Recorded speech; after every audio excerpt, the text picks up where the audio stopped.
നബി സല്ലല്ലാഹു അലൈഹി വസല്ലമയുടെ കയ്യിൽ മനോഹരമായൊരു മോതിരമുണ്ടായിരുന്നു. പല മോതിരവും ചരിത്രത്തിൽ ഉദ്ധരിക്കപ്പെട്ടിട്ടുണ്ട്. ഖാതമും മിൻ വറഖ എന്നൊരു മോതിരം കാണാം. അല്ലാഹു മുഹമ്മദ് റസൂൽ എന്നെഴുതിയ വേറെ ഒരു മോതിരം കാണാം. യമനി ഹഖീഖിന്റെ കറുത്ത കല്ല് പതിച്ച മോതിരം മുത്തുനബി സല്ലല്ലാഹു അലൈഹി അണിഞ്ഞിരുന്നു എന്ന് കാണാം.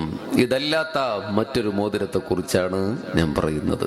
ആ മോതിരമൂരി സയ്യിദുനാ അബൂബക്കർ റളിയല്ലാഹു അൻഹുവിന്റെ കയ്യിൽ കൊടുത്ത് ഹബീബ് റസൂലുള്ളാഹി സ്വല്ലല്ലാഹു അലൈഹി വസല്ലം പറഞ്ഞു, ഈ മോതിരത്തിൽ നിങ്ങൾ ലാ ഇലാഹ ഇല്ലല്ലാഹ് എന്നെഴുതി കൊണ്ടുവരണം, അന്ന് കൊത്തിവെച്ച് കൊണ്ടുവരണം.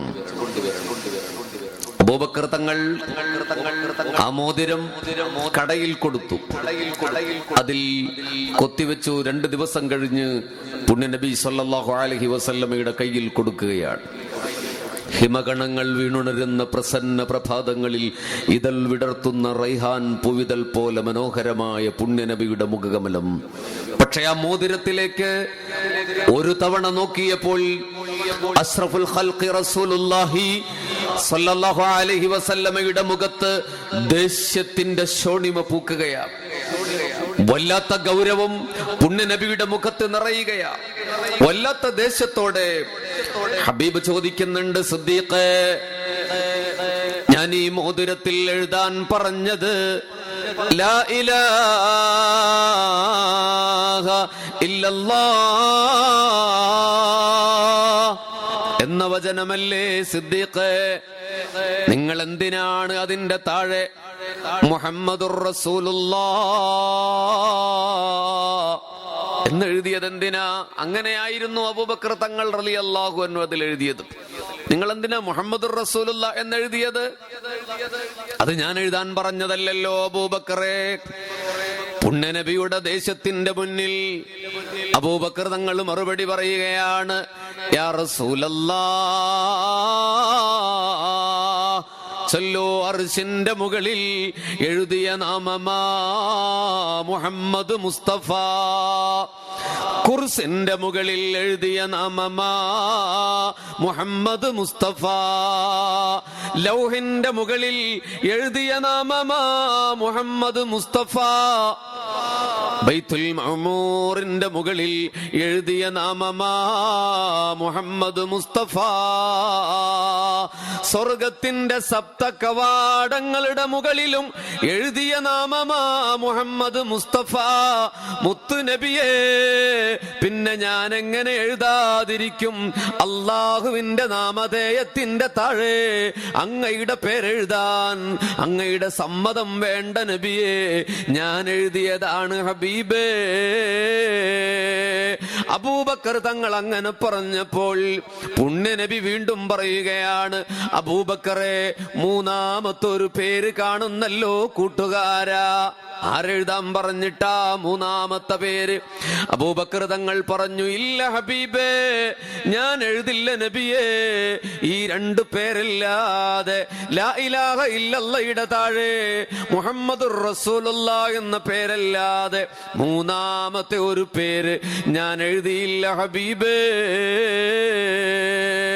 അള്ളാന്റെ റസൂൽ ആ മോതിരമൂരി അബൂബക്കർ ബിൻ അബി ഖുഹാഫയുടെ കയ്യിൽ കൊടുത്തിട്ട് പറഞ്ഞു, നോക്ക്, 3ാമത്തെ ഒരു പേരുണ്ടല്ലോ.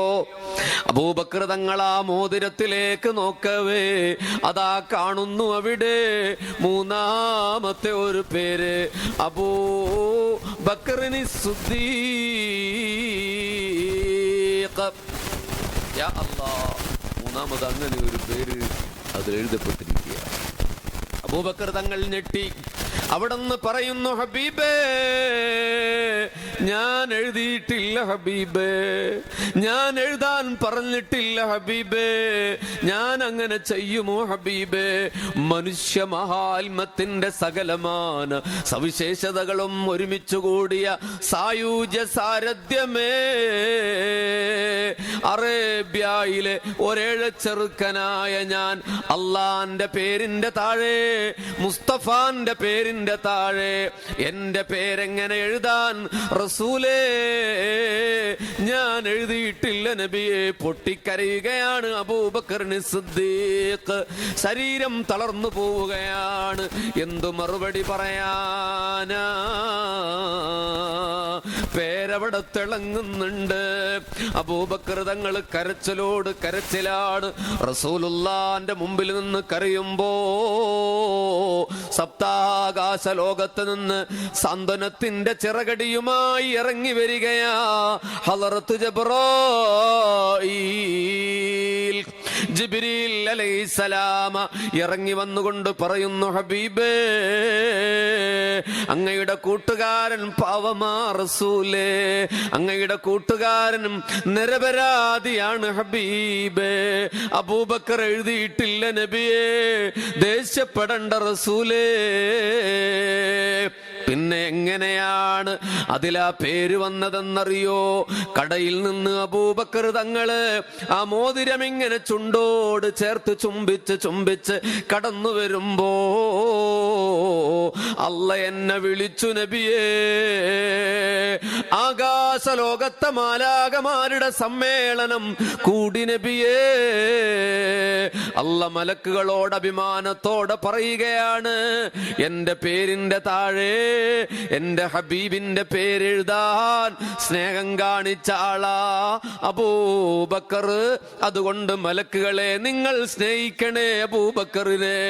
ആകാശലോകത്ത് അബൂബക്കറിന്റെ നാമധേയം പ്രകീർത്തിക്കണേ. ജിബ്രീലേ നിങ്ങൾ പോയിട്ട് ആ മോതിരത്തിൽ പൊന്നു അബൂബക്കറിന്റെ പേരെഴുതണേ എന്ന് അല്ല എന്നോട് പറഞ്ഞു നബിയേ. ഞാനാ ആ മോതിരത്തിൽ അബൂബക്കറിന്റെ പേരെഴുതിയത് നബിയേ. മുസ്തഫാനോടുള്ള പ്രണയമേ, ഹബീബിനോടുള്ള സ്നേഹമേ, അത് അല്ലാഹു അംഗീകരിച്ചു നബിയേ എന്ന് ഹളറത്ത് ജിബ്രീൽ അലൈഹിസ്സലാം. നമ്മളിവിടെ ഒരുമിച്ച് കൂടിയതിന്റെ പുണ്യവും അതിന്റെ പ്രത്യേകതയും ഇതല്ലാതെ മറ്റെന്താ? മുസ്തഫായ നബിയുടെ പേര് നമ്മൾ പറയുമ്പോൾ ആകാശത്ത് നമ്മുടെ നാമധേയം അള്ളാഹു എഴുതിപ്പിക്കുകയാണ്. കലീമുല്ലാഹി മൂസ നബി അലൈഹിസ്സലാമയോട് ഒരിക്കൽ അള്ളാഹു വഹയി കൊടുത്തുകൊണ്ട് പറയുന്നുണ്ട്, മൂസ ഒരു പ്രദേശത്ത് അബൂദാബിയിൽ ഒരാൾ മരിച്ചിട്ടുണ്ട്. അബുദാബി എന്റെ വകയെ കൂട്ടിയാൽ മതി. ഒരു പ്രദേശത്ത് ഒരാൾ മരിച്ചിട്ടുണ്ട്, നിങ്ങൾ അവിടെ പോയിട്ട് അയാളെ കഫൻ ചെയ്യണം, അയാളെ കുളിപ്പിക്കണം, അയാളെ മറവ് ചെയ്യണം. മൂസാ കലീമുല്ലാഹി അലൈഹിസ്സലാം ആ പ്രദേശത്ത് പോയി ആളുകളോട് ചോദിച്ചു, ആരാ ഇവിടെ നിന്ന് മരിച്ചിട്ടുള്ളത്? അവർ പറഞ്ഞു, ഇല്ല നബി, ഇവിടെ ആരും മരിച്ചിട്ടില്ലല്ലോ. മൂസാ നബി വീണ്ടും ചോദിച്ചു, ഉണ്ട്, ഒരാൾ മരിച്ചിട്ടുണ്ട്, എവിടെ മയ്യത്ത്? അവർ പറഞ്ഞു, ഇല്ല നബിയെ, ഇവിടെ ആരും മരിച്ചിട്ടില്ല. കലീമുല്ലാഹി മൂസാ നബി അലൈഹിസ്സലാമയ്ക്ക് ദേഷ്യം വന്നു. അവിടെ നിന്ന് പറഞ്ഞു, അള്ളാഹു എന്നോട് പറഞ്ഞിട്ടുണ്ട് ഒരാൾ മരിച്ചു എന്ന്, നിങ്ങൾ പറയുന്നു ഇല്ല എന്ന്. ദേഷ്യം കണ്ടപ്പോൾ അവര് പറഞ്ഞു, ഉണ്ട് നബിയെ, ഒരാൾ ഇവിടെ മരിച്ചിട്ടുണ്ട്. അപ്പൊ നിങ്ങൾ മരിച്ചിട്ടില്ല എന്ന് പറഞ്ഞതോ? അത് നിങ്ങൾ അന്വേഷിക്കാൻ മാത്രം ക്വാളിറ്റിയുള്ള മഹത്വമുള്ള ഒരാൾ ഇവിടെ മരിച്ചിട്ടില്ല. ഇവിടെ മരിച്ചയാൾ കള്ളുകുടിയനാണ് നബിയെ, ഇവിടെ മരിച്ചയാൾ തെമ്മാടിയാണ് നബിയെ, ഇവിടെ മരിച്ചയാൾ പലിശക്കാരനാണ് നബിയെ, ഇവിടെ മരിച്ചയാൾ തിന്മയുടെ ഉപാസകനാണ് നബിയെ, ഈ സമൂഹം വെറുക്കുന്നയാളാണ് നബിയെ. അയാൾ മരിച്ചിട്ട് ഞങ്ങൾ അയാളുടെ മയ്യത്ത് കൊണ്ടുപോയി വേസ്റ്റ് ബോക്സിൽ തള്ളിയിരിക്കുകയാണ്.